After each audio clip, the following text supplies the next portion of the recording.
The FIFA World Cup is right around the corner, bringing a huge spike of new players as well as season one. It's people who never placed a bet before will get all emotional all at the same time, keeping an eye on all multiple games happening all at the same second. So protection has to be put in place. In iGaming, this is the moment where responsible gaming comes into place.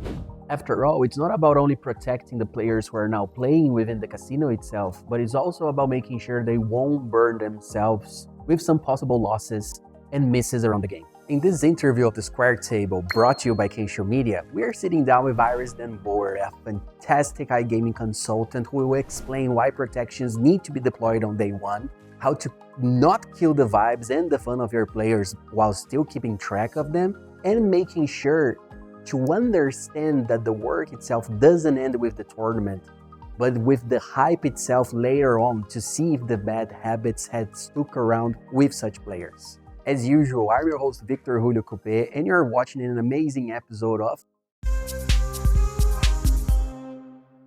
Iris. The World Cup is super about us. We're gonna be listening and reading and hearing people betting for the first time, even wanting to understand how to bet for the World Cup. We want to make sure that the players are being responsible in their own gamings. But we also understand that we need to make sure that we are raising some protections, that we're raising some awareness in regards to how much they should invest in the game, how they should behave if they lost, which is a part of the game, and how they should behave even better once they win, because we want to make sure they understand that a win is a win, but it's not like a lucky strike. World Cup coming, everybody's going to be watching football. It's going to be an amazing time. Traffics will spike, casinos will have more players, not even FTDs, but I think FTPs for the first time ever, people will be spending, they will be betting their money for the first time ever. So, what are the protections the casinos should have live on day one for the World Cup and the players to have a better time overall? Thank you for this question. I think it's very important that the casinos are ready for new customers to come in and for existing customers to play a little bit more than they're used to and to be able to interpret that and understand that. So data is very important in that sense. AI tools can really help with insights and recognizing risking patterns early and responding with personalized and supportive interventions. So protection at scale is very important. So when traffic spikes and safety tools should scale just like marketing, rule monitoring and smart limits of friction that feels natural is important in that sense.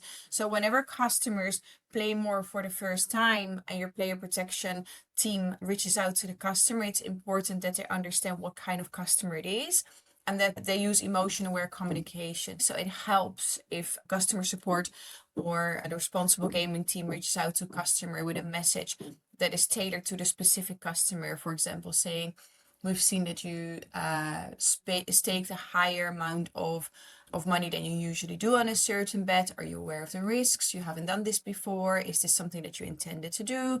Or you've played more hours, or for example, more live bets rather than, for example, pre-match, which is an increased risk. So this is something that the AI system should pick up on and that the team should respond to. It's very important to have a combination of automated messages that are sent to customers when these kind of triggers are sort of, and also trained teams that understand how to reach out in person whenever this is necessary. This is a great point. You were saying about how the companies, the casinos, they should message the players. They should make sure that the players are aware of the whole situation.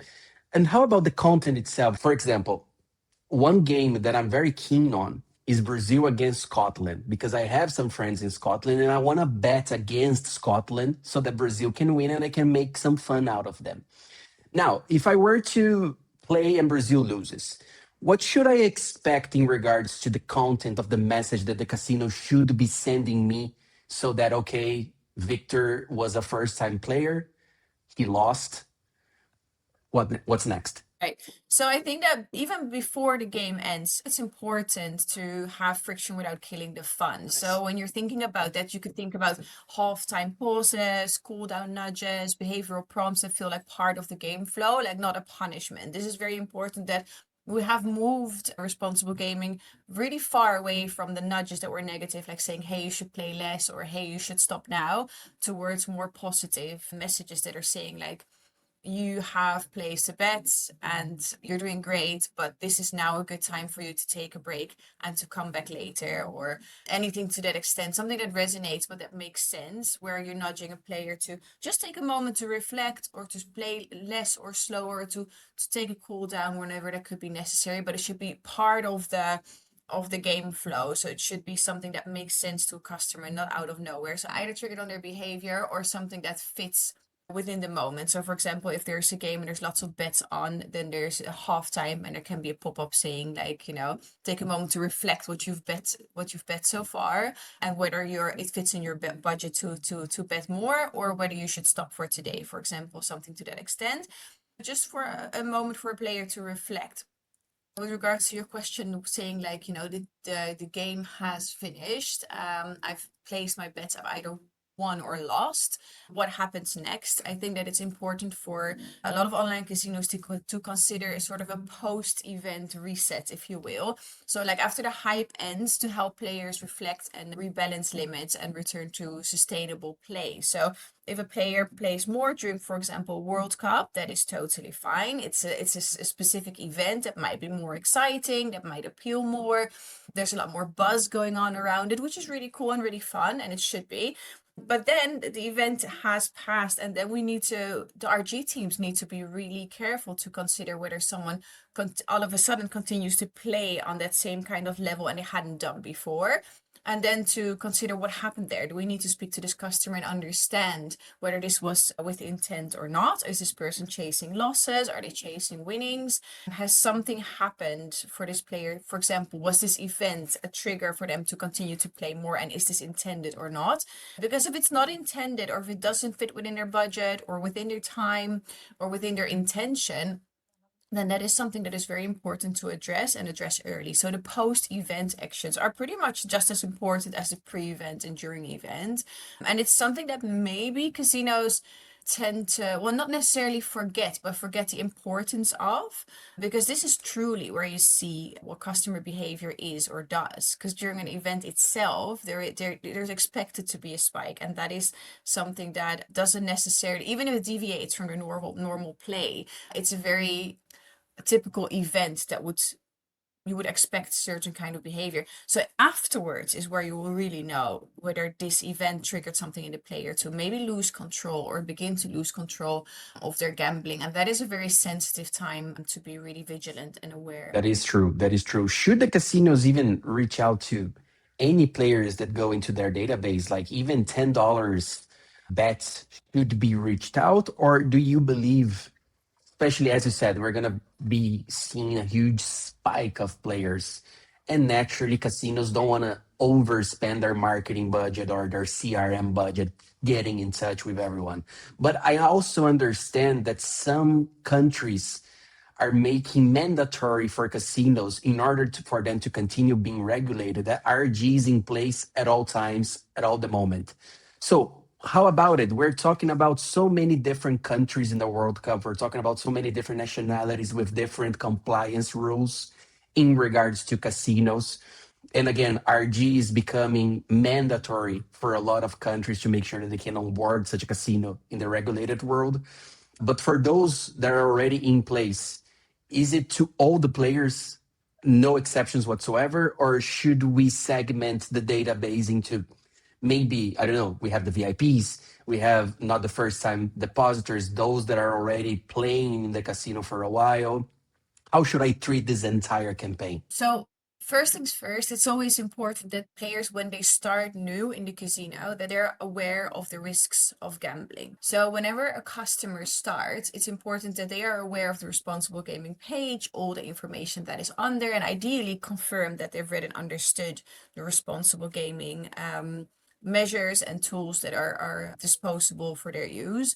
So players should ongoingly be able to see and find the responsible gaming information very easily. That is a very important thing for a casino to do, to really advocate for responsible gaming and not hide it somewhere on a page, but have it really front and center, so that players who play on the website are aware of the limits that they can use, the tools they can use, responsible gaming teams they can reach out to if they have questions, and understand the risks of gambling. That, gambling can be fun, but if you lose control, then the risk that is associated with gambling can be a gambling addiction. So I think that responsible gaming it isn't about stopping the excitement. It's about designing a safer momentum. And the safer momentum starts from the moment a customer registers, creates an account, and embarks on a sort of gambling journey. And then all throughout the journey, there is very specific moments where responsible gaming teams will monitor and reach out. So there's obviously some regulation where customers will receive a pop-up when they've reached their limit, for example, or a bonus will be blocked and they can't use the bonus after an intervention. Some online casinos choose to be a lot more proactive when it comes to responsible gaming, and they go above and beyond regulation, and they, for example, have a sort of an intake call with a new customer to just get to know the customer from a responsible gaming perspective. So not necessarily a KYC, but really like know your customer responsible gaming wise. Have they played before? Do they play at other casinos? What are they able to tell about what they're intending to use, how they're intending to play, and then be able to monitor whether this is something that the customer actually also does when he's going live on the playing live on the site. Because some customers might come towards responsible gaming teams and explain that they're really looking to play sports bets and pre-match, and then they may be detected through an AI tool for playing long hours on casino, for example. So if you have this initial conversation and understanding of who your customer is and how he intends to play, then you have also something to go by when you're wanting to discuss the customer's change in behavior. Like, you didn't intend to play like this. What happened along the way? Was this intentional? And is everything under control? You don't necessarily need to have that conversation because AI tools are really intelligent, understanding a change in pattern or behaviors. So that is the biggest trigger for responsible gaming, understanding a change in behavior. If someone always bets, small amounts, and all of a sudden the amounts they deposit increase over time, maybe for example really rapidly as well, or hours increase, or both, or there's a combination of indications that gambling may become problematic, then that is always a moment for responsible gaming teams to reach out, ideally in person, or call them on the phone and have a conversation on how you're experiencing your gambling, how is it for you, and do you know when to stop. I think that's a very important question to ask the customers. Any responsible gaming teams that speak to a customer to ask the question, do you know when to stop? And if you're intending to stop, can you actually stop? And do you not continue to play beyond the point where you actually really wanted to quit? And this is also something you can detect in behavior every now and then when a customer wins, for example, but never withdraws and always continues to play. Then that is maybe sometimes a moment where a customer would have intended to stop or didn't make the withdrawal, but then reverses the withdrawal and plays again. So there's small indicators where you can strike up a conversation with a customer after detecting these kind of instances through the data, and you should. Before I continue on, this episode is brought by Kensho Media, doing SEO for iGaming since 2008, making sure that you're ranking high in this high stakes market. We are still talking about the World Cup. Again, this is going to be a huge topic all over the world in iGaming, but not only about the event itself. Do you have any expectations for the future of RG? Is there something that you are studying, reading about that maybe can change the whole scenario in the future, maybe because of a push of AI, a push of a technology that we haven't heard of, something that players can now be looking forward towards? Okay, I know that in 2027, it's going to be even easier for me to play because more systems will be deployed to make sure that I don't harm myself. Is something like this, is the market going to a place like this? No, definitely. I think there's a combination. One of them is regulators finally using existing research, behavioral That's interesting. research, because there's so much research available, but regulation quite often doesn't align with what research shows, which would be beneficial measures for customers. They're usually entirely different measures that are described or taken on by regulators for for casinos to use to protect the customers. But quite often they're already expected to have an opposite effect from player protection when you look at existing research. And so I always felt that it was such a pity that there's so much research into sustainable player behavior and it's just ignored. So I'm expecting eventually that this will be embraced a little bit more and better. By more regulators. Some are doing really well, some have a long way to go to really consider the existing research. And then another thing that I expect is that AI will help a lot Yeah. when it comes to responsible gaming. It has over the past decade when you look at AI detection tools for player behavior, patterns, spending, time spent, money spent, any other triggers and indications that can be combined then for teams to be alerted or for automated messages or emotion aware communication to be sent out. So what AI will be able to do as well is pick up really meticulously on tone of voice, on understanding complex queries. So if, for example, customer has a really complex story with a lot of different details, AI will be able to understand very easily whether this is or isn't RG related, even though it's a very complex sort of combination of information that is fed to the AI system. Because AI is just increasingly more intelligent and better when it comes to understanding human emotions and what a customer explains. So it's also better to respond at it eventually. We will still need responsible gaming teams. We will still need human agents to reach out to customers. But I think that AI will continue to improve in understanding RG related issues and responding appropriately. So currently what you see is a lot of AI systems still flag customer issues to responsible gaming team for manual review. And that is totally fine. But I think that right now what you see is that the behavioral data and the written or verbal communication can be both better combined and picked up on. Because traditionally it was really the behavioral data that was understood well by AI, but it's the conversational data now that is also understood really well, or customer expressions. So these will be combined much better, which will give it a more of a sort of like holistic view on like, understanding AI detection on responsible gaming. Or so that's what I expect on that extent. So we will miss less cases on RG Good. and catch more, but combine better. And it will help us with smarter outreach to customers. So maybe an initial message that is really a message that will resonate with a customer, and then for a responsible gaming agent to still reach out to the customer after that initial pop-up or message that may be displayed to a player. So this will all help us to just protect players better, and yeah, in a very timely manner, even on the spot or in the moment in real time. So I think that that is important because casinos often scale very quickly in a lot of different languages. So language barriers are removed.